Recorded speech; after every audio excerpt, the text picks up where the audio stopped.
너희는 사람들에게 보이려고 의를 행하지 않도록 조심하라. 그렇지 않으면 하늘에 계신 너희 아버지께 상을 받지 못할 것이다. 그러므로 가난한 사람을 구제할 때는 위선자들처럼 사람의 칭찬을 받으려고 회당과 거리에서 나팔 불며 떠들지 말라. 내가 진실로 너에게 말한다. 그런 사람들은 자기 상을 이미 다 받았다. 너는 가난한 사람을 구제할 때 오른손이 하는 일을 왼손이 모르게 하여라.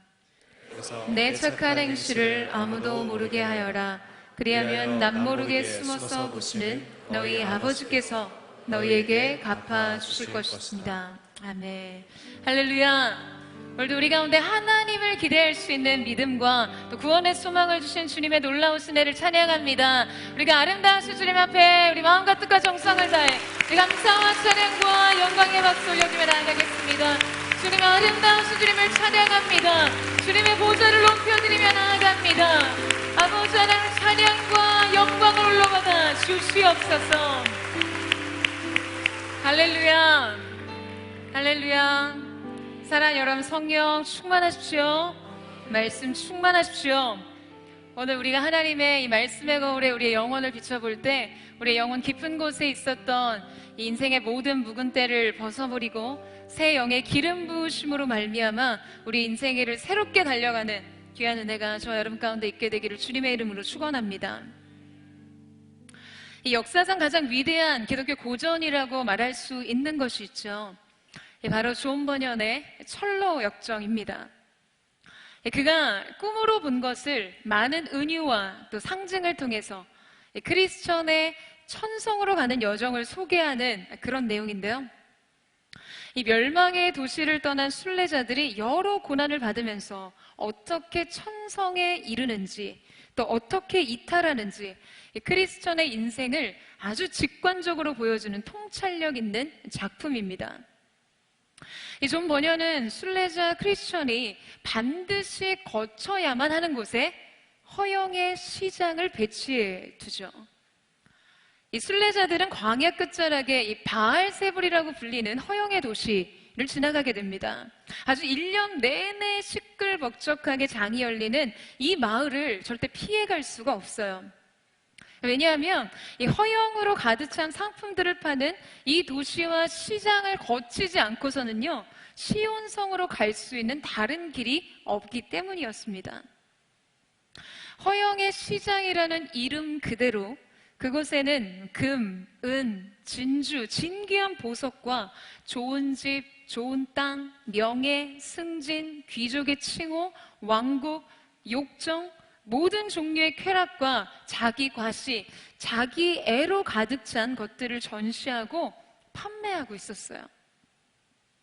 철로역정에서 이 허영의 시장을 통과하던 순례자들은요, 그들의 모습이 이 시장판의 사람들과는 너무나 다르다는 사실 때문에 그들의 핍박과 조롱의 대상이 되고 맙니다. 그 이유는 3가지 때문이었는데요. 첫 번째는 옷차림새가 달랐어요. 이것은 그들의 삶의 양식, 곧 라이프 스타일이 달랐다는 것을 뜻하죠. 두 번째는 말투가 달랐습니다. 하이데거는 그런 이야기를 하죠. 언어는 존재의 집이라는 이야기를 합니다. 즉, 우리의 말, 우리의 언어는 우리의 영혼과 존재를 나타내게 되죠. 그렇기 때문에 이 언어가 달랐다는 것은요, 그들이 다른 영혼의 존재의 가치를 가지고 그들 삶을 살았다는 것을 보여주는 것입니다. 셋째, 허영의 시장에 파는 상품들에 무관심했어요. 더 정확하게 말하자면 진리에 대한 관심이 상대적으로 세상 것들에 대한 어떤 무관심을 낳게 된 것이죠. 허영의 시장에 파는 그 진귀하고 화려하고 눈부신 상품들에 대해서 그 물건들을 거들떠보지도 않고 통과하는 그 순례자들에게 한 상인이 묻게 됩니다. 당신은 도대체 무엇을 사려고 하는가? 이때 크리스천과 신실은 함께 단호하게 대답합니다. 진리를 사고 싶습니다. 여러분, 이 철로역정의 순례자가 시온선을 향해 가기 위해서 결코 피해갈 수 없었던 이 허영의 시장을요, 여러분, 우리도 반드시 지나가게 됩니다. 사람에 따라서는 고난의 바다를 지나가는 것보다 이 허용의 시장을 지나는 일이 그 믿음에 있어서는 훨씬 더 큰 도전일 경우들이 있어요. 우리는 이 시장에서 우리의 마음에 결코 빼앗겨서는 안 되는 중심을 쉽게 빼앗기고 인생의 바른 초점을 잃어버립니다. 오늘 우리가 함께 살펴볼 이 말씀은 7가지 치명적인 죄 중 6번째, 허영에 관한 것입니다. 자, 여러분, 이 허영이라는 단어의 뜻은 뭘까요? 허영. 이 허영이라는 단어의 뜻은요, 바로 헛된 영광을 가리키는 것이죠. 공허하게 비어있는 영광을 의미합니다. 이것은 크게 2가지로 말할 수 있는데요. 하나는 헛된 영광을 추구하는 것과, 그리고 온전한 영광을 헛되게 만드는 것이에요. 예수님께서는 오늘 우리에게 이 허영에 대한 중요한 영적인 교훈을 주시는데요. 우리 본문 1절 말씀을 같이 한번 다시 읽어보도록 하겠습니다. 본문 1절 말씀 시작. 너희는 사람들에게 보이려고 의를 행하지 않도록 조심하라. 그렇지 않으면 하늘에 계신 너희 아버지께 상을 받지 못할 것이다. 여러분, 예수님 당시에 이 유대인들의 아주 고질적인 병폐 가운데 하나가 바로 위선이었어요. 그러니까 위장된 선, 위조된 선이라는 의미죠. 위장되고 포장된 선을 사람들에게 보이려는 그들의 허영에 대한 예수님의 경계의 말씀이 바로 오늘의 본문의 말씀입니다. 이 남유다가 멸망된 이후 포로 시대 안에 들어갔을 때 유대인들은요, 그들의 신앙의 전통과 규례를 고수하려는 아주 강한 민족주의적인 배경을 갖게 되는데요. 이런 배경에서 발전하게 된 이 유대교는 구약 성경을 너무나 왜곡해서 아주 지나친 형식주의로 치닫게 되었어요. 우리가 흔히 알고 있는 율법주의에 빠지게 되죠. 그들에게 주어진 율법을 누가 더 얼마나 잘 지키는가? 여러분, 이것이 그들 사이에 아주 주요한 가치가 되었습니다. 그러니까 유대 사회에서 사람들의 존경과 신망을 얻고 지금 동경의 대상이 되는 가장 중요한 요소가 여러분 무엇이겠어요? 그들의 종교 생활이었어요. 그들의 종교적인 선행이었던 것이죠. 사람들의 인정과 주목을 받고 사회적인 영광을 얻고 그로 인해서 주어지는 삶의 많은 부수적인 유익들을 누리게 되는 그 핵심에는요, 의로운 행위가 있었다는 것이죠.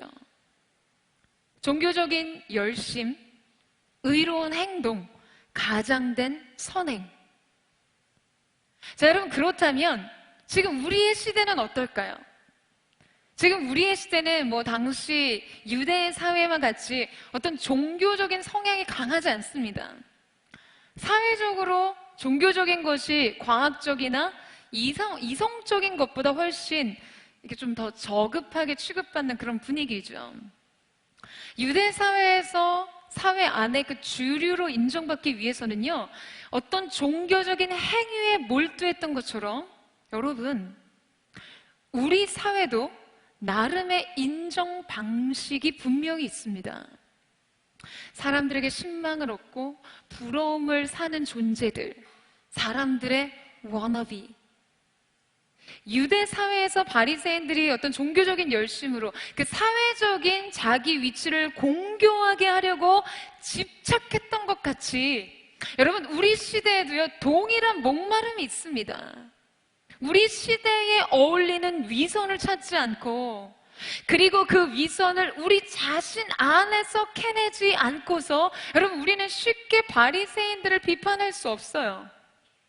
그런데 여러분, 그들의 이 완벽에 가까운 종교 행위, 자기의 엄격한 형식의 삶, 이기적인 욕심에 뿌리 박은 이 선행을 지금 예수님께서 강하게 꾸짖고 계신 이유가 무엇입니까? 뭐라고 말씀하시죠? 너희는 사람들에게 보이려고. 예수님께서는 그들이 사람들에게 영광을 얻으려고 한다고 지적하셨어요.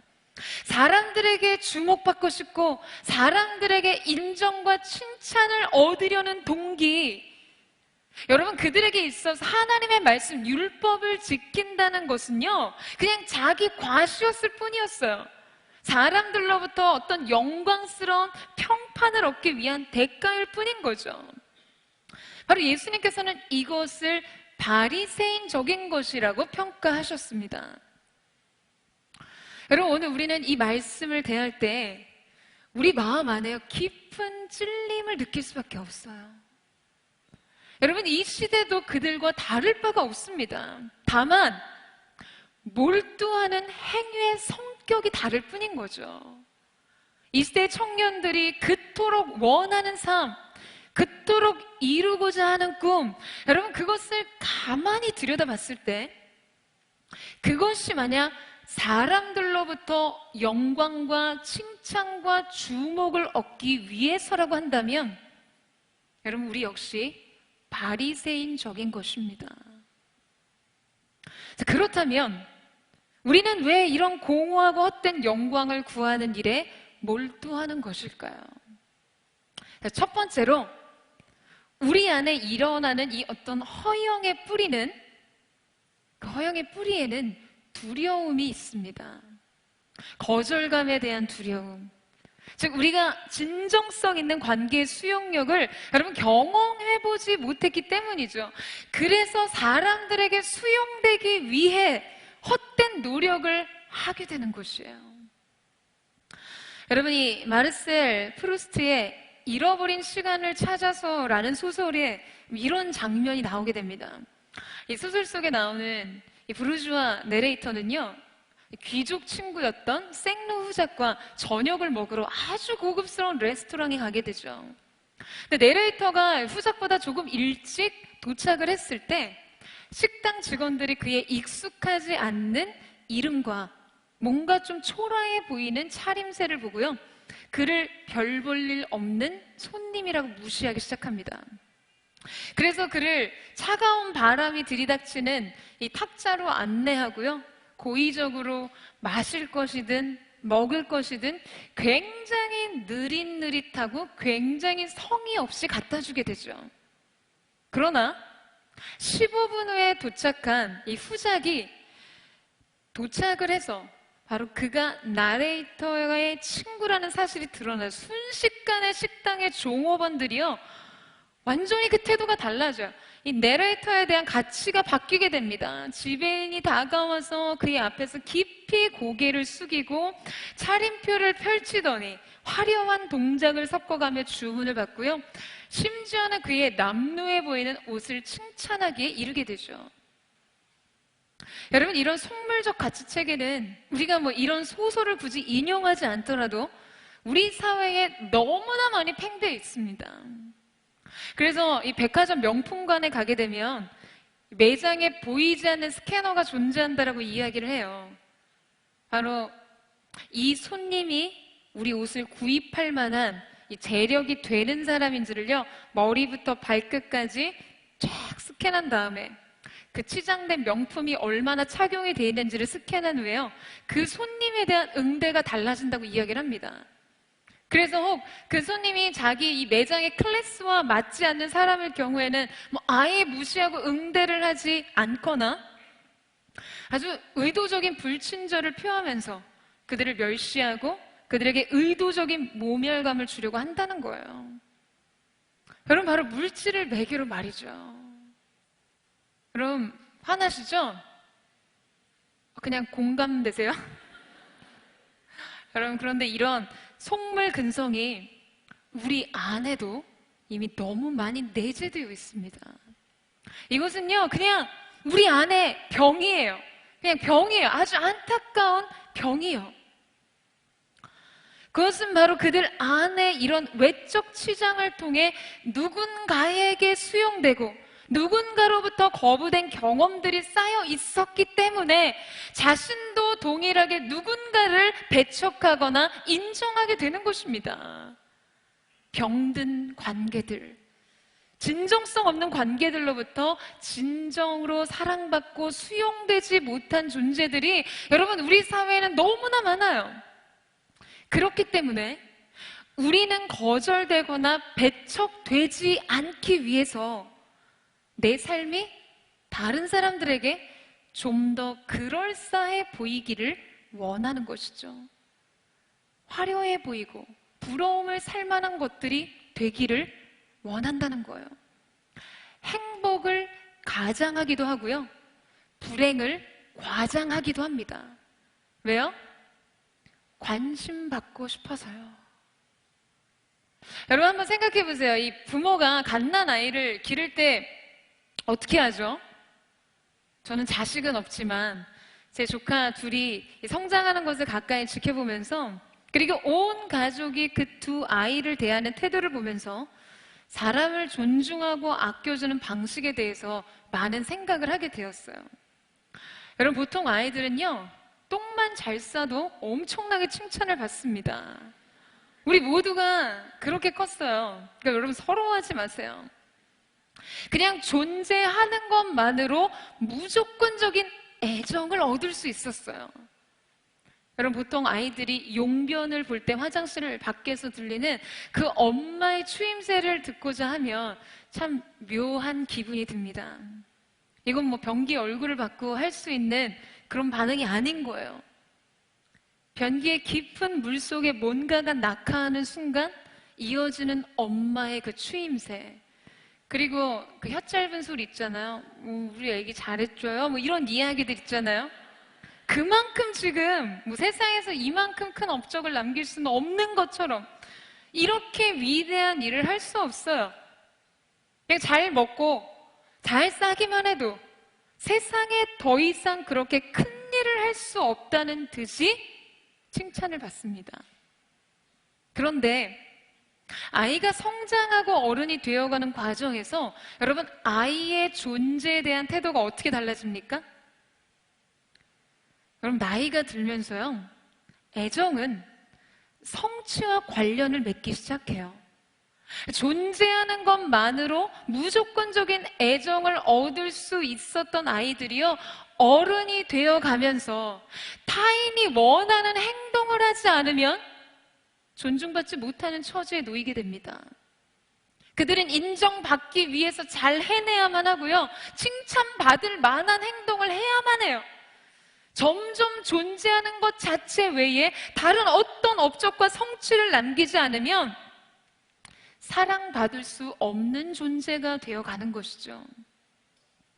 그리고 가장 큰 문제는 그들이 사랑받기 위해 쌓아가야 하는 많은 업적이 이 허영의 가치체계에 어울려야 한다는 것입니다.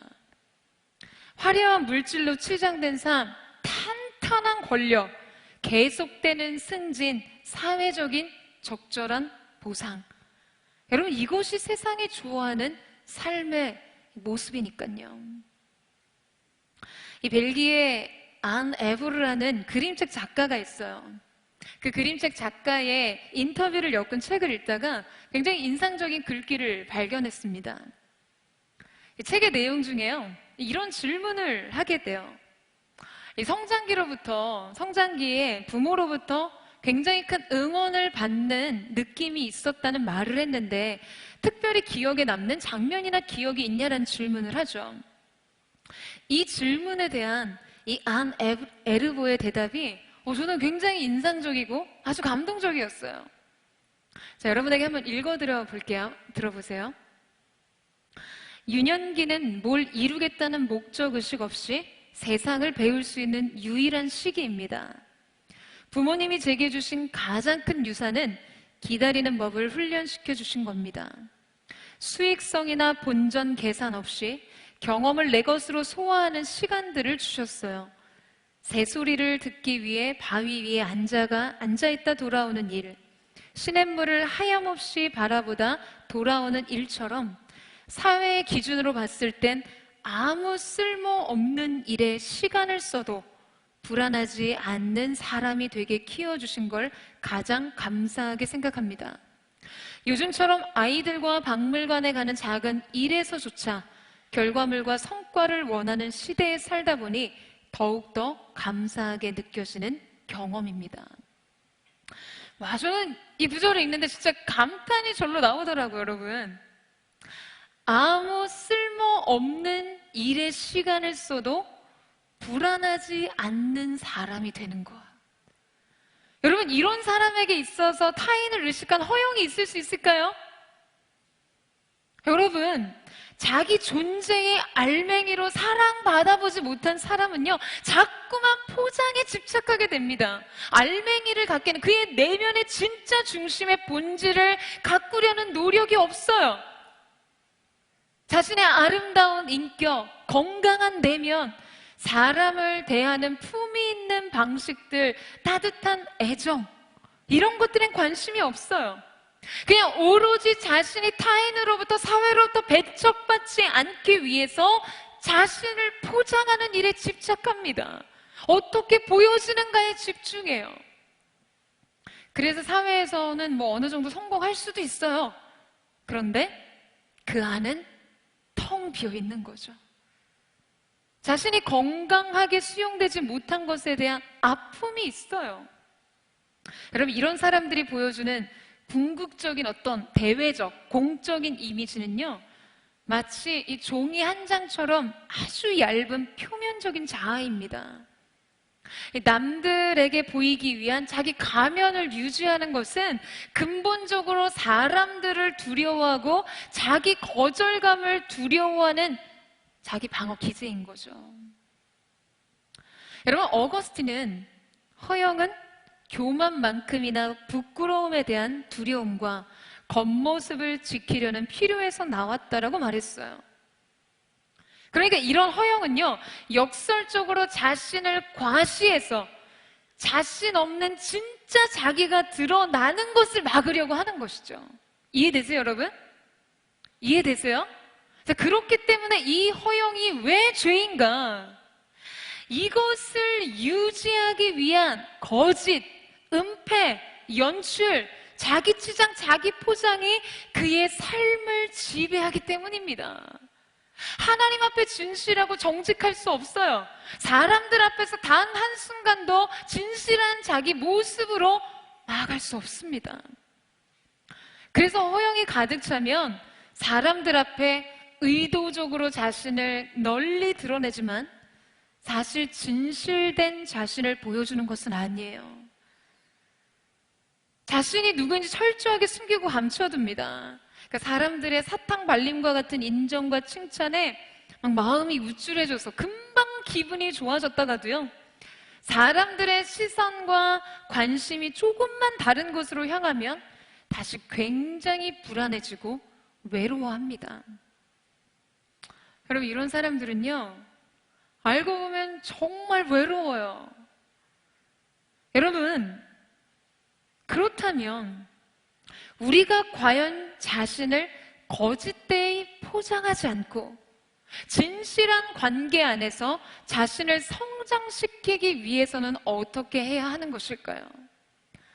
지금 물질 만능주의가 팽배한 이 화려한 성공 신드롬에 병적으로 집착하는 이 사회에서 여러분, 우리가 건강한 청년으로 살아가기 위해서 대체 어떻게 해야 할까요? 우리가 종교적 완전한 의로움에 이르기까지 자신을 완벽하게 통제하고 살던 정말 그 바리새인들처럼, 여러분, 우리가 그렇게 인정받기 위해, 사람들의 영광을 얻기 위해 자신을 통제하고 그렇게 노력하고 살면 될까요? 잘 먹고 잘 입고 되게 행복해 보이는 자기 모습을 과시하면서 내가 당신들이 어울리고 싶어하고 당신들이 부러워하는 그런 사람이라는 것을 계속해서 확인시키면서 살면 여러분, 그 인생이 잘 사라지겠습니까? 요새 페이스북, 인스타에 전시된 개인의 삶, 그게 모두 그냥 정직한 자신의 삶일까요? 여러분, 그렇게 살면 행복한 것입니까? 그렇게 살면 잘 사라지는 것일까요? 여러분, 이 모든 노력과 치장은 하나님 앞에 섰을 때 갈기갈기 찢어질 포장지와 같은 것이죠.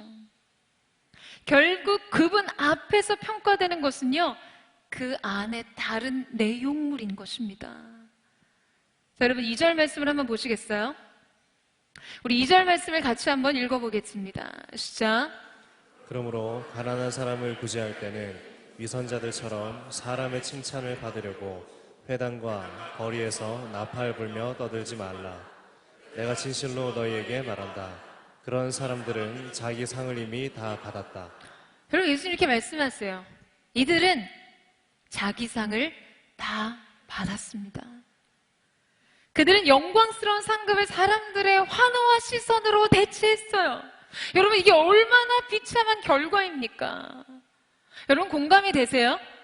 이것이 비참한 인생의 결과라는 게 공감이 되십니까? 공감이 되세요, 여러분? 여러분 그렇다면 이런 병들고 연약한 자기 표현에 대한 치료책은 무엇일까요? 이런 허영에 대한 인생의 해독제는 과연 무엇일까? 우리는 어떻게 이러한 허영에서 벗어날 수 있을까요?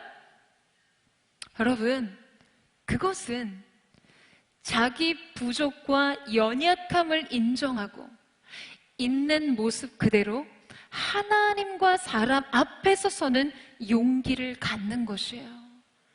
진실하게 자기 자신을 드러내는 것이죠. 저는 이 장자크 샹페의 책을 굉장히 좋아하는데요. 그 중에 가장 좋아하는 책이 바로 라울 따비랭이라는 책입니다. 자전거포 아저씨 라울 따비랭에 대한 이야기인데요. 프랑스 한 작은 마을에는 따비랭이라고 불리는 것이 있었어요. 그것은 바로 자전거였습니다. 주인공이 사는 마을에는 특별한 전문성을 가진 분야의 어떤 장인들에게 그들의 이 이름이 대명사로 그대로 붙여지는 그런 풍습이 있었어요. 그래서 이 자전거 수리의 최고인 라울 따비랭의 아저씨의 이름을 따라서요, 그 마을에서는 자전거를 따비랭이라고 부르게 되었죠. 그런데 이 따비랭 아저씨에게는 비밀 하나가 있었는데요. 그것은 바로 그가 자전거를 탈 줄 모른다는 거예요. 이것이 따비랭에 있어서 최대의 컴플렉스였고요. 그는 계속해서 이 사실이 드러날까봐 전전긍긍하며 이 사실을 숨기기 위해 노심초사한 삶을 살게 됩니다. 사람들이 내가 자전거를 타지 못한다는 사실을 알게 되면 어떻게 될까, 자신을 어떻게 생각할지 그 시선에 자신을 올가매죠. 그래서 이 자전거를 못한다는 비밀을 아주 능청스러운 말주변으로 겨우 숨기고 살아가지만요, 곧 일이 틀어지기 시작합니다. 이런 이 따비랭의 비밀은 그가 자전거를 타는 모습을 찍고 싶다는 사진사 피그뉴를 만나게 되면서 드러날 위기에 놓이게 되었어요. 자신의 결점이 드러날까봐 전전긍긍한 이 따비랭에게 결국에는 굉장히 많은 사건이 있었지만 이 사진사 피그뉴는 한 가지 고백을 하게 됩니다. 바로 유명한 사진사였던 이 피그뉴, 자신의 유명한 작품들은요, 실수로 우연하게 찍혀졌다는 이야기예요. 사실 사람들이 생각하는 만큼 아주 결정적인 순간을 포착할 만한 능력이 자신에게는 없다는 것이었어요. 그래서 이 둘은 서로가 서로에게 자신의 연약한 부분을 털어놓았을 때 이 둘 사이의 내밀한 어떤 긴장감이 해소되기 시작하고요, 따뜻한 우정과 결속감을 느끼는 그런 이야기로 이 책이 마무리되게 됩니다. 여러분, 여러분에게도 따비랭에게 있는 이런 비밀을 가지고 계시진 않으세요? 비밀까지 아니어도 누군가에게 결코 드러내고 싶지 않은 나의 결점, 나의 약점 말이죠. 우리 모두에게는 타인에게 숨기고 싶은 비밀이 있고 자신의 결점을 가리기 위해서 많은 에너지를 소비하곤 합니다. 이 심리 전문가인 브레네 브라운은요, 이 테드에서 취약성의 힘에 대해서 강연을 한 적이 있었어요. 이 브라운은 우리 삶의 목적과 의미를 부여해 주는 것은 연결이라고 말하면서 본인 스스로 가치 있다고 느끼는 사람들의 이 공통점에 대해서 이야기를 합니다. 그들은요, 자신이 불완전하다는 사실을 말할 수 있는 용기를 가진 사람들이라는 거예요. 역설적이게도 취약성은 감추려 할수록 더 취약해지고 인정하고 드러내면 오히려 해방감을 느끼고 자기 존재감이 상승된다는 그런 이야기이죠. 여러분, 요한복음에 보면 예수님께서 십자가를 지시기 전에 제자들의 발을 씻기시는 장면이 등장합니다. 이것은 예수님의 겸손과 사랑을 보여주는 대표적인 장면인 동시에 자신의 가장 더럽고 숨기고 싶은 치부를 예수님에게 보일 수 있는 용기를 제자들에게 요구하셨음을 보여주는 장면이기도 합니다. 진짜 예수님과 연결되기 위해서, 그분과 진실된 인격적인 관계를 누리기 위해서, 여러분, 우리는 자신에 대한 어떤 포장 없이 우리의 가장 연약하고 부족하고 가장 더러운 부분 그대로를 주님께 보여드릴 수 있는 용기가 필요합니다. 자기 취약성, 자기 약함을 진실하게 드러내고 인정할 때, 여러분, 우리는 거짓 포장지로 우리 자신을 감추려 하지 않게 될 수 있어요. 저는 오늘 저 여러분 가운데 그 은혜가 있게 되기를 주님의 이름으로 축원합니다. 사랑하는 여러분, 있는 모습 그대로 주님 앞에 나아가세요. 연약한 모습 그대로, 두려운 마음 그대로, 넘어지고 실패한 모습 그대로요. 세상과 사람들이 원하는 그런 방식에 맞게 자신을 포장하려 하지 않아도, 여러분, 우리 주님은 여러분을 있는 모습 그대로 끌어안아 주십니다. 여러분, 이 사실을 믿으세요? 여러분을 무조건적으로 사랑하시고 품으시는 주님의 사랑을 누리세요. 우리가 아직도 연약할 때에, 우리가 아직도 죄인 되었을 때에 그리스도께서 우리를 위해 십자가를 주심으로 하나님께서 우리에 대한 자기 사랑을 확증하신 분이세요. 여러분의 오늘의 존재 그 모습 어떠하든 주님은 우리를 사랑하시는 분이십니다. 여러분, 우리가 이 사랑을 드리고 있는 모습 그대로 우리 주님 앞에 나아간다면 그때 여러분 안에는 엄청난 자유가 있게 될 거예요. 헛되이 자신을 포장하려는 그 미련한 시도들을 우리는 내려놓게 될 것입니다. 사랑하는 여러분, 오늘 저는 저와 여러분 가운데 그 완전한 사랑으로 인한 자유와 기쁨이 흘러넘치는 귀한 은혜가 있게 되기를 주님의 이름으로 축원합니다. 두려워하지 말고 거절감에 대한 어떤 불안도 없이 주님 앞으로 가세요. 여러분 있는 모습 그대로 여러분을 사랑하시는 주님의 놀라우신 은혜가 우리 모두에게 있을 것입니다. 두 번째로, 이 허영의 원인은 영혼에 대한 관점이 없기 때문입니다. 여러분, 우리는 영혼이 없다면요, 세상에서 가장 비참한 사람들이에요. 영혼이 없다면 여러분, 우리 믿음이 과연 무엇이겠어요? 아니, 믿음대로 사는 게 왜 필요합니까? 우리가 왜 순종해야 되죠? 그런데 영혼이 있다는 것을 인정하면서도 영혼을 의식하지 않는 삶은 우리 믿음이 스스로 오류에 빠지는 것이에요. 우리는 반드시 언제나 영혼을 의식한 삶을 살아야만 합니다. 여러분, 이 사실을 믿고 동의하세요? 영어로 가는 문 앞에서 우리 인생이 하나님 앞에 낱낱이 평가될 것을 생각하면서 자기 삶을 선택해야 한다는 것이죠. 그런데 문제는 우리가 영혼을 의식하지 않기 때문에 인생에 대한 잘못된 자기 평가지를 가지고 살아간다는 것이에요. 그래서 하나님이 아닌 사람이 평가하는 삶을 살게 되는 것이죠. 사람들의 평가 기준에 맡겨요. 그래서 세상의 평가에 목을 메고 골몰하게 되는 것입니다. 아주 현세적이고 즉각적으로 눈에 보여지고 느껴지는 보상을 원하는 삶에 익숙해져 있기 때문이에요. 여러분, 사람이 주는 세상의 보상과 하나님이 주시는 하나님 나라의 상을 비교해서 한번 생각해 보세요. 사람들을 만족시켰을 때의 반응은요, 매우 즉각적입니다. 막 피드백이 바로바로 오죠. 사람들의 시선과 집중, 인정과 인기, 환호와 영향력. 감각적으로 이런 것들은 우리 기분을요, 우리 감정을 아주 기분 좋게 만들어줘요. 반면에 그러지 못했을 경우에는 거절감과 소외감, 무가치함과 비참함을 느끼게 되기도 합니다. 이렇게 사람에 대한 것은요, 우리 스스로 지금 그 보상을 우리 눈으로 확인하고 피부로 느낀 만큼 그것은 매우 구체적으로 우리에게 주어집니다. 그렇기 때문에 이 보상에 길들여진 우리는요, 지금 이 보상을 얻기 위해서 계속해서 허영으로 가득 찬 행위를 계속하게 되는 것이죠.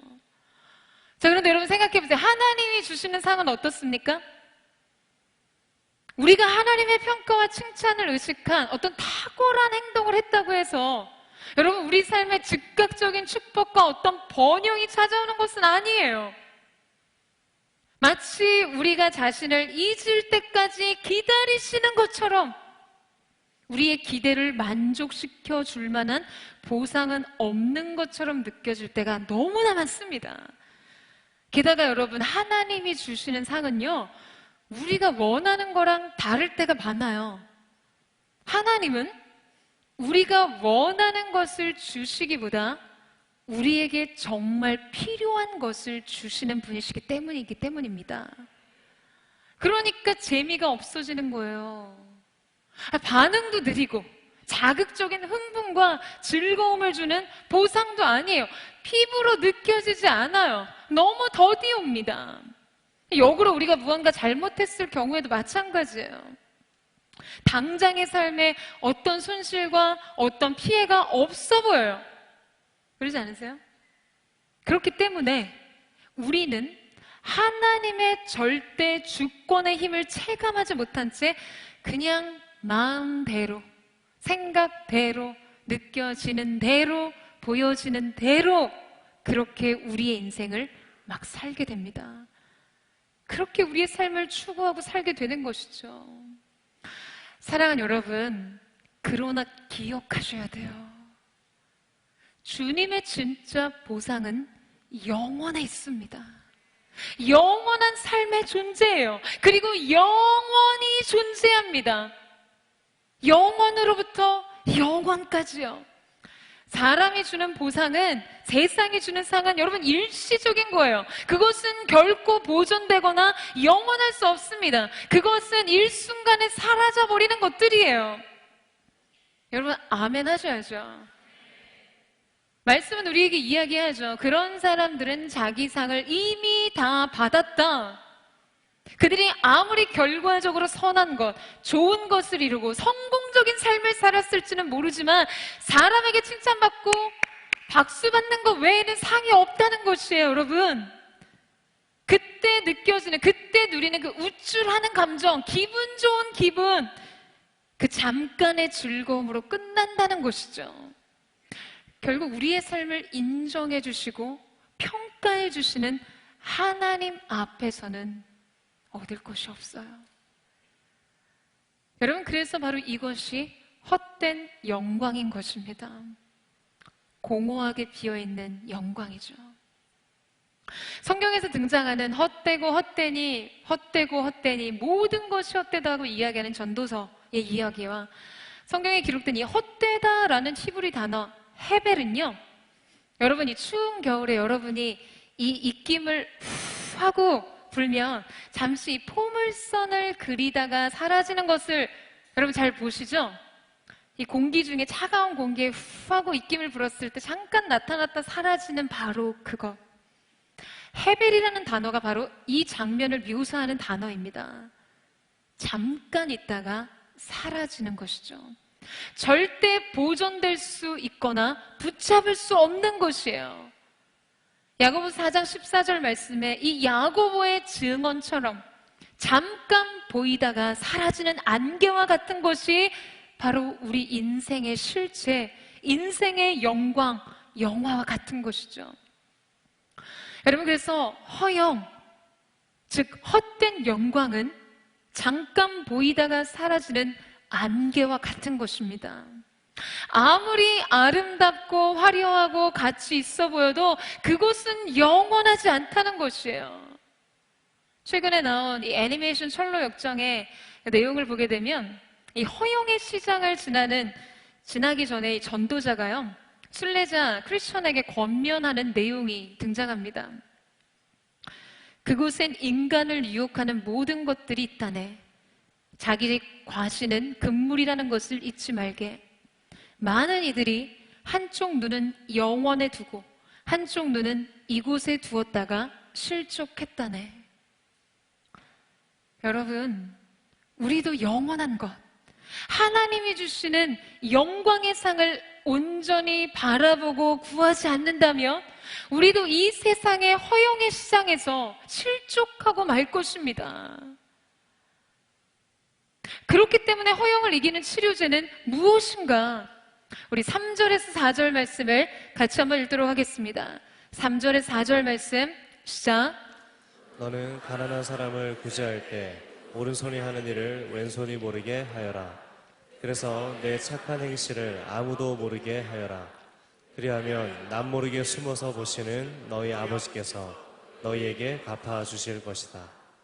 자, 허용을 이길 수 있는 두 번째 치료제는 그것은 바로 진짜 영광을 구하는 것입니다. 하나님의 시선 속에서 인생을 사는 법을 배우는 것, 하나님이 주시는 완전한 상을 기대하는 것입니다. 이 사실을 믿으세요? 잘 알려진 모파상에 진주 목걸이라는 단편이 있죠. 이 소설 속에서 한 여인이 연애에 참석하기 위해서요, 없는 자기 살림을 좀 가리고 치장하기 위해서 이 부자인 친구에게 가서 진주 목걸이를 빌렸습니다. 그런데 불행하게도 이 여인이 그 연회장에서 그 목걸이를 잃어버리게 돼요. 자그마치 36,000프랑. 이 여인과 그 여인의 이 남편은요, 친구의 그 목걸이, 진주 목걸이를 사기 위해서 전 인생을 투자해서 잃어버린 목걸이와 거의 비슷한 목걸이를 사게 되었습니다. 이 부부는 뭐 돈이 생겨도 먹을 것을, 맛있는 음식을 먹지도 못하고요, 아름다운 옷 한 벌을 사지 못해요.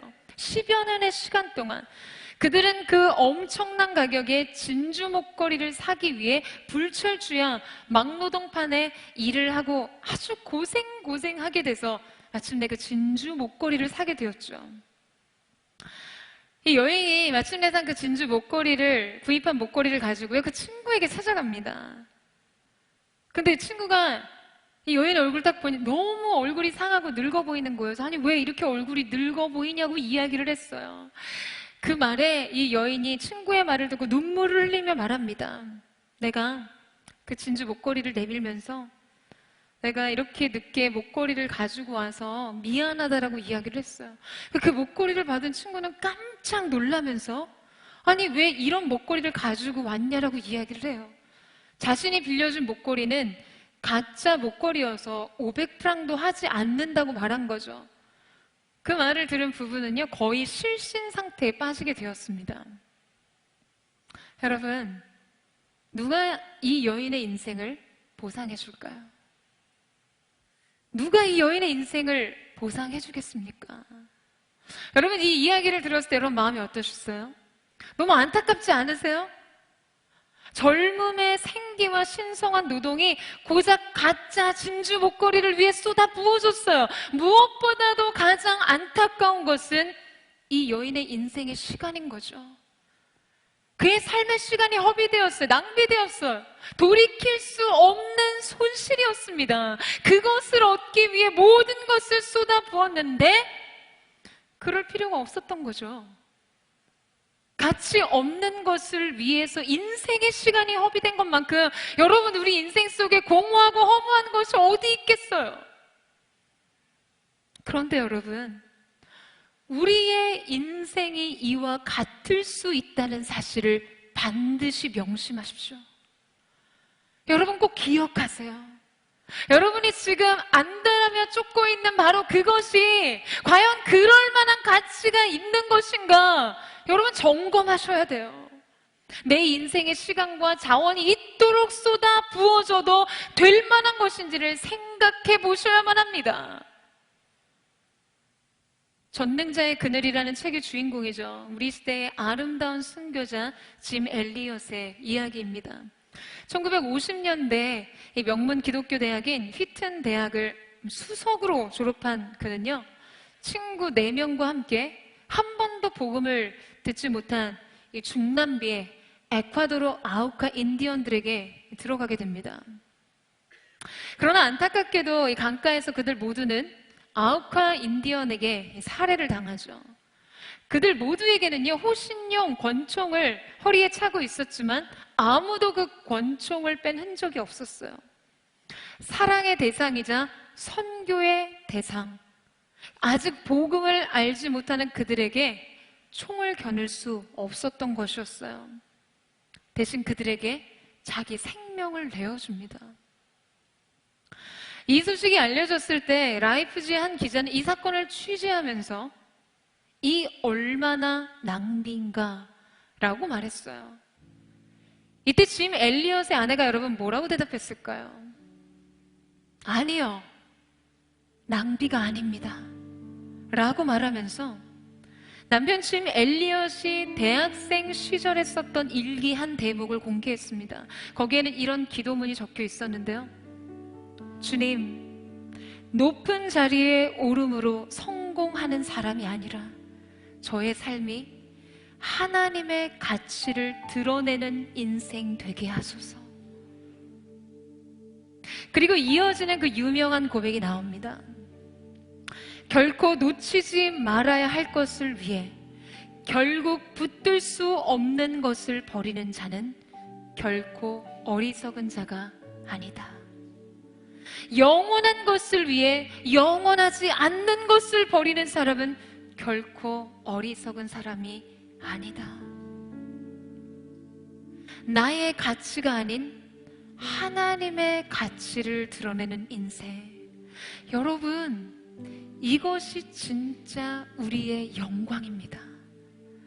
사람들이 부러워하고 박수 쳐준 높은 자리에 오르는 것을 성공이라고 여기지 않고, 사람들의 부러운 시선과 동경을 얻는 것을 인생의 행복으로 여기지 않고 하나님의 가치를 드러내는 것을 영광으로 아는 사람이요, 결국 놓치지 말아야 할 것을 위해 결국 붙들 수 없는 것을 버리는 자는 여러분 결코 어리석은 사람이 아닙니다. 사랑하는 여러분, 우리를 유혹하는 이 모든 세상의 허영과 우리 내면에 일어나고 있는 허영심을 이기기 위해서는요, 우리는 하나님 그분을 의식하는 삶을 살아야만 합니다. 영원을 의식해야 돼요. 그 영원한 시간의 상을요. 일시적으로 화려하게 보여지고 느껴지지만 이내 사라지는 이 땅의 헛된 영광이 아닌, 결코 쇠하거나 사라지거나 변하지 않는 영광을 구하는 것이죠. 바로 우리 하나님의 영광이요, 우리가 그 상 주시는 이를 바라보는 것입니다. 후 하고 불었을 때 잠시 있다 사라지는 것과 같은 헛된 인상의 영화와 영광이 아닌, 결코 변할 수 없는 영원한 주님의 영광, 그분의 나라, 그분의 의, 그분의 사랑을 구하는 삶을 말이에요. 사랑하는 여러분, 저는 오늘 저와 여러분 가운데 그 온전한 영광을 누리는 은혜가 있게 되기를 주님의 이름으로 축원합니다. 모세의 삶을 기록할 때 그가 바로의 아들로 칭함을 받는 애굽의 어떠한 보화보다 주님과 함께 고난받는 것을 선택한 것은 그가 상 주시는 이임을 바라봤다는 히브리서 기자의 고백처럼, 사랑 여러분, 이 땅의 모든 영광과 영화를 이룰 수 있는 것은 우리의 결단이 아니라 그분을 바라보는 것으로부터 시작합니다. 은밀한 중에 보고 계시는 아버지를 의식하는 삶, 그 영원한 상급이 우리의 삶 가운데 쌓여지는 인생의 마지막 때를 의식하는 삶, 그것이 오늘 우리 인생의 모든 헛된 영광과 공허한 영광을 추구하는 허영의 해독제가 될 줄로 믿습니다. 있는 모습 그대로 어떤 두려움 없이 오늘 주님 앞에 여러분의 두려움을 고백하세요. 여러분의 실패를 내려놓으세요. 여러분의 인생에 어그러지고 더럽혀진, 망가져버린 영혼의 내부를 그 진리의 빛, 사랑의 빛 가운데 두려움 없이 드러내세요. 그러면 여러분 알게 될 것입니다. 여러분은 이미 존재 그 자체로 하나님의 사랑을, 하나님의 용납을, 그 용서와 평안을 누리고 있는 존재라는 사실을요. 오늘 저와 여러분 가운데 그 믿음의 능력이 있게 되기를 주님의 이름으로 축원합니다. 이제 우리 함께 찬양하며 하나님 보좌 앞에 나아갔으면 좋겠습니다. 우리 연약한 모습 그대로, 부족한 모습 그대로 우리를 부르시는 주님 앞에, 주님, 우리가 정직하고 진실하게 우리의 영혼에 발을 씻기시는 주님 앞에 우리가 우리의 마음을 고백하며 나아가기를 원합니다. 그때 우리가 세상이 알 수 없는 주님의 사랑의 평강과 온전한 그 아름다운 영광을 바라볼 수 있는 새로운 믿음의 시선이 열려지게 하여 주시옵소서. 내 모습 이대로 사랑하시네, 연약한 그대로 사랑하시네, 나의 모든 발걸음 주가 하시나니 날 인도하소서. 내 모습 이대로 사랑하시네, 연약한 그대로 사랑하시네, 나의 모든 발걸음 주가 하시나니 날 인도하소서. 주의 날개 아래 거하는 것, 주의 임재 안에 거하는 것, 나의 가장 큰 소망, 나의 가장 큰 은혜, 주와 함께 동행하는 주의 날개 아래 거하는 것, 주의 임재 안에 거하는 것, 나의 가장 큰 소망, 나의 가장 큰 은혜, 주와 함께 동행하느니. 우리 다시 한번 고백합니다. 내 모습 이대로, 모습 이대로 사랑하시네, 연약한 그대로 사랑하시네, 나의 모든 발걸음 주가 하시나니 날 인도하소서. 내 모습 이대로 오늘 우리를 사랑하시는 주님, 사랑하시네, 연약한 그대로 사랑하시네, 나의 모든 발걸음 주가 하시나니 주님 나를 인도하소서. 날 인도하소서. 주의 날개 아래 거하는 것, 주의 임재 안에 거하는 것, 나의 가장 큰 소망, 나의 가장 큰 은혜,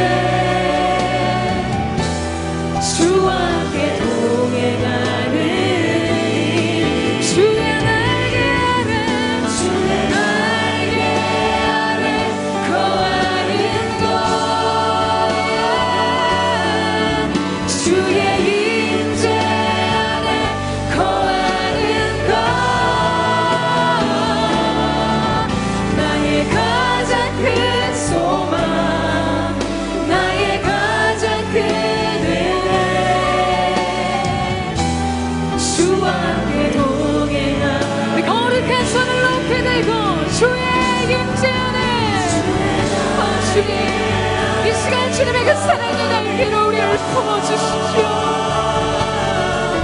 주의 임재 안에 거하는 것 나의 가장 큰 소망 나의 가장 큰 은혜 주와 함께 동행하는 일 주의 날개 아래 주의 날개 아래 거하는 것 주의 임재 안에 거하는 것 나의 가장 큰 소망 나의 가장 큰 은혜 주와 함께 동행하는 일.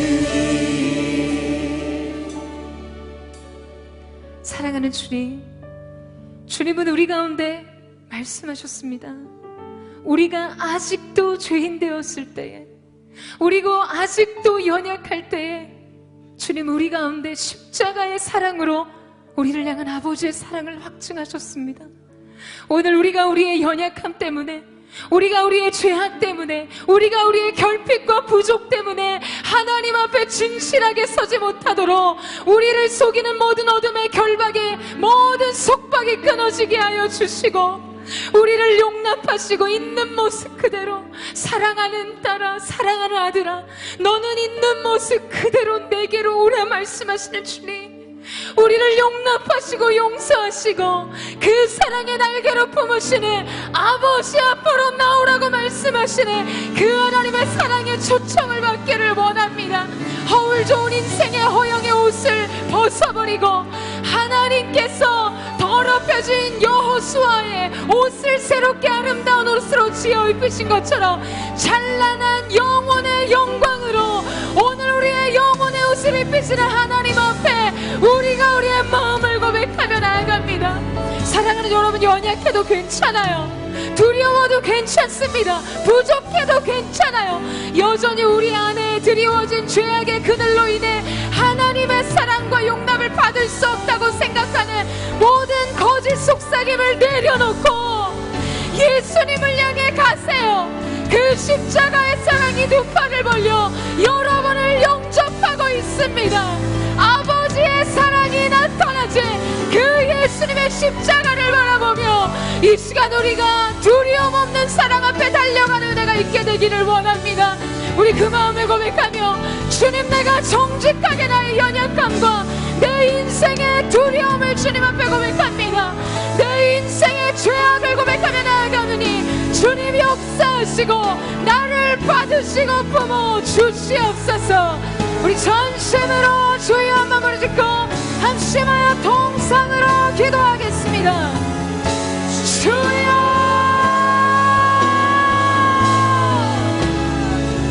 사랑하는 주님, 오늘 이 시간 한 사람 한 사람의 마음속에 하나님에 대한 두려움이 있습니다. 하나님이 나를 생각하실 때 하나님은 화가 나 계시다고 생각하는 잘못된 사단의 이미지, 산이 깨어지게 하여 주시고, 사랑하는 사람 괜찮다, 연약한 너의 모습을 내가 사랑한다 말씀하시고 존재 그 자체의 의미, 존재 그 자체의 가치로서 우리를 사랑하시고 품으시는 하나님의 놀라운 사랑이 오늘 각 사람의 인생 속에 물붓듯이 부어지게 하여 주시옵소서. 인생의 두려움이 그 사랑으로 이석되게 하시고 소멸되게 하시고 인생의 모든 헛된 영광을 추구했던 것, 돈과 명예와 권력과 사람들의 부러움, 시선과 동경을 얻고자 자기 자신을 치장했던 모든 허영과 허세가 예수님의 사랑과 은혜 앞에 끊어지게 하여 주시옵소서. 주님, 우리가 주님을 바라봅니다. 주님을 소망하며 나아가오니 주님이 역사하시고 오늘 우리를 붙들어 주시옵소서.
주시옵소서. 인생의 모든 폭풍 속에서도 주님 한 분만을 붙들며 나아가기를 원합니다. 주 붙들고 믿음으로 주와 건네 갈보리 언덕 넘어 들어오는 주 안에 온전케 전심으로 이제 돈 들어 주 보내 그는 날 새롭게 해 주님의 사랑 날 만지시니 내 모든 두려움 사라지네 폭풍 속에도 주 붙들고 믿음으로 주와 건네 갈보리 언덕 넘어 들어오는 주 안에 온전케 되리. 사랑하는 여러분, 오늘 하나님의 완전하신 사랑 안에 여러분의 인생의 자유가 있음을 예수님의 이름으로 선포합니다. 모든 비교의식과 낮은 자존감이 오늘 깨어지게 하여 주시옵소서. 그 어떤 것으로도 비교할 수 없는 하나님의 완전한 사랑을 받는 자로서 나의 행위에 근거한 사랑이 아닌 하나님의 사랑에 근거한 사랑. 여러분, 신명기 7장 말씀에 보면 하나님께서 이스라엘 백성을 택하신 이유에 대해서 하나님께서 말씀하세요. 거기 뭐라고 하시는 줄 아세요? 내가 이 백성을 선택한 이유는 그들이 강하기 때문도 아니고 그 백성에 많은 수요가 있기 때문도 아니라고 말씀하셨어요. 다만 내가 그들을 사랑함으로 그들을 선택했다고 말씀하십니다. 사랑하는 여러분, 여러분의 인생을 향해, 여러분을 향한 하나님의 사랑에 여러분 자꾸 무엇을 더하시려고 하시는 거예요? 의로운 행위요, 행동이요, 괜찮아 보이는 인생의 모습과 여러분이 누리고 있는, 여러분이 애써 얻은 성취들로 한 자라도 하나님의 사랑을 더하거나 뺄 수 있다고 생각하세요? 이미 여러분의 인생을 향한 하나님의 사랑은 완전한 사랑입니다. 여러분, 이 사실을 믿으십니까? 결코 무엇으로 더할 수도 뺄 수도 없는 완전한 하나님의 사랑이 여러분의 인생을 향해 결정되었어요. 그 사랑의 용서를 누리세요. 그 사랑의 용납을 누리세요. 이 시간 여러분에게 자유가 있을 것입니다. 하나님의 사람들의 믿음의 시야를 가리네 모든 어둠의 권세의 회방과 공격이 예수님의 이름으로 끊어지게 하여 주시옵소서. 오늘 이 시간 주님의 사랑으로 우리를 자유케 하여 주시옵소서. 자유와 기쁨이 있을지어다. 전심으로 주의 이름을 짓고 기도합니다. 주여, 아멘. 주님에게 사랑을 우리를 자유케 하여 주시옵소서. 그 사랑이 내려와 날 자유케 하소내. 영원히 나는 주님의 것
사랑하는 여러분, 전도서 1장 솔로몬의 고백을 보세요.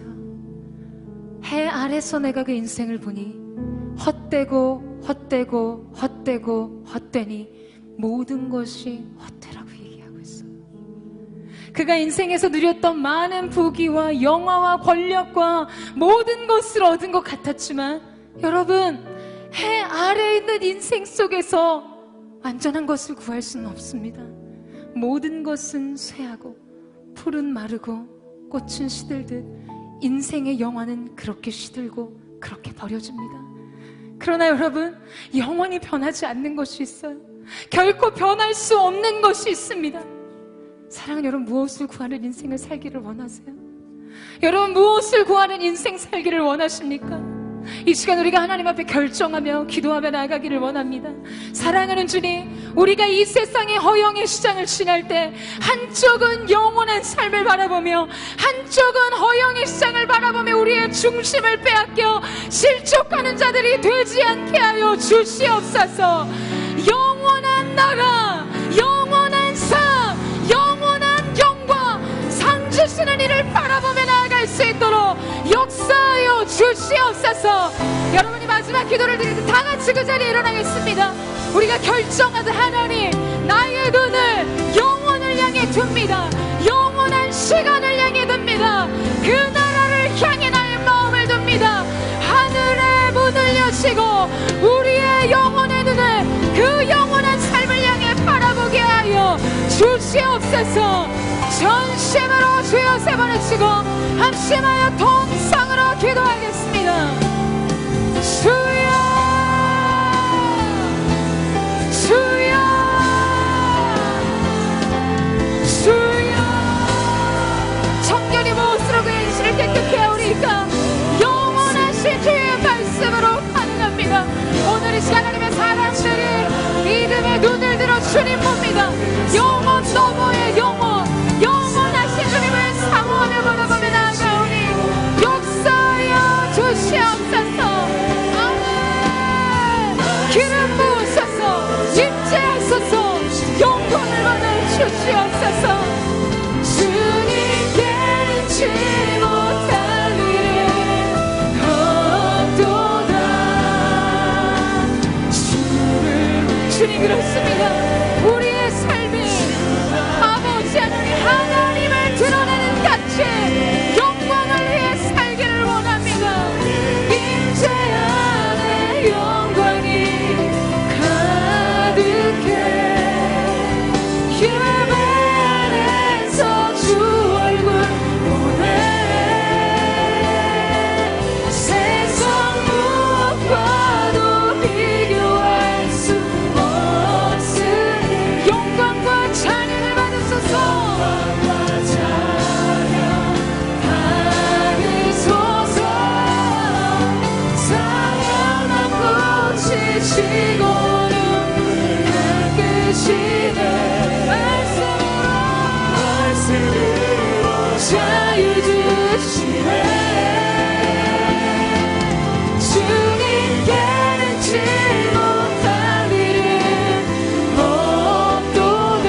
찬양을 받으소서. 영광과 찬양 받으소서.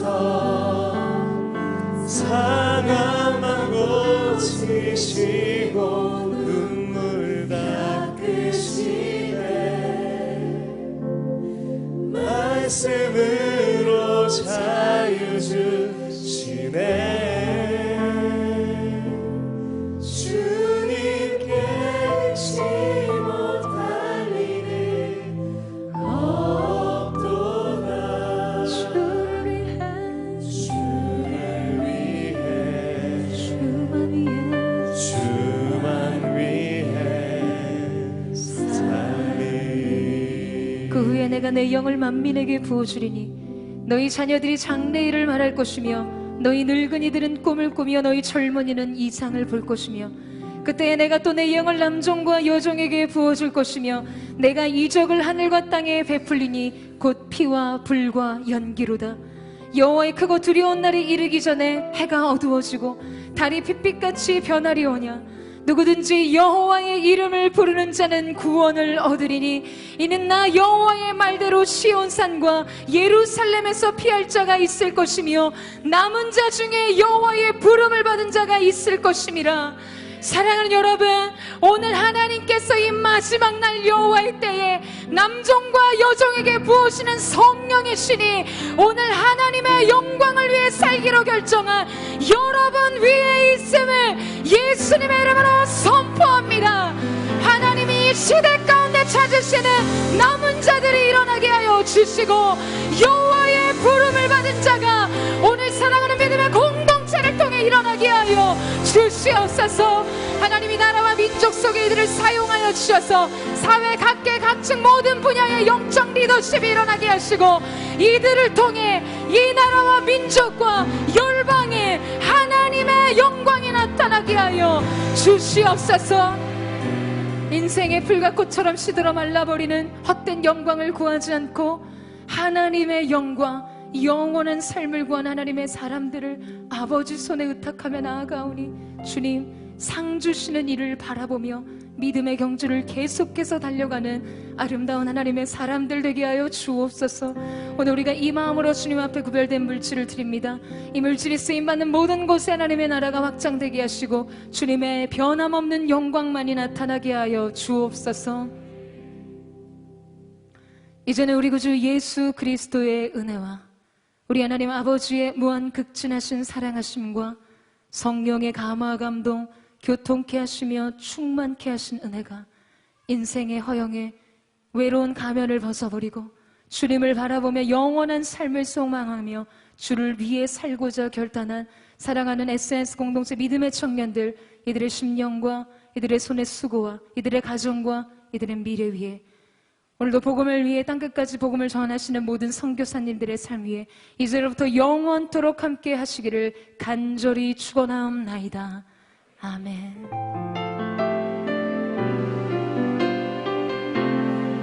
오늘 우리와 함께 하신 하나님 앞에 감사와 찬양과 영광의 박수 올려드리겠습니다. 아름다운 주님을 찬양합니다.